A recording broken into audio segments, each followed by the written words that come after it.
channel and press the bell icon. And I want to share with you a story. A student of a shaykh comes to him one day and he says to him, I want to see the Messenger of Allah sallallahu alayhi wasallam in my dream. I want to see him. What is the formula? What is the equation? How can I see the Prophet sallallahu alayhi wasallam in my dream?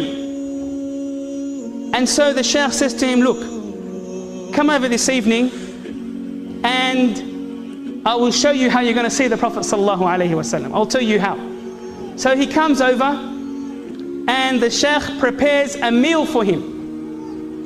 And on the table spread, he has food which is very salty. He puts a lot of salt in the food, and there's a lot of pickles. And you know what this can lead to?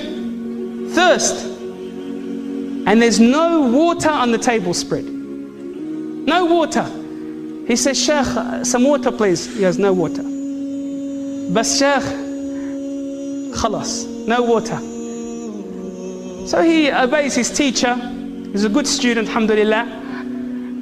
And so the Shaykh says to him, inshallah, you now go inside and you sleep, and in the morning I'll teach you how to see the Prophet sallallahu alaihi wasallam in your dream.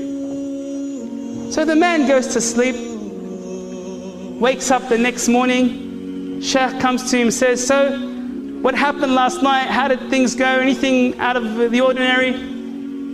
He says to him, Shaykh, I had dreams. Khair inshallah. What dreams did you have? He said, I dreamt I saw rain, I saw rivers, I saw oceans. So all of his dream was about what? Water.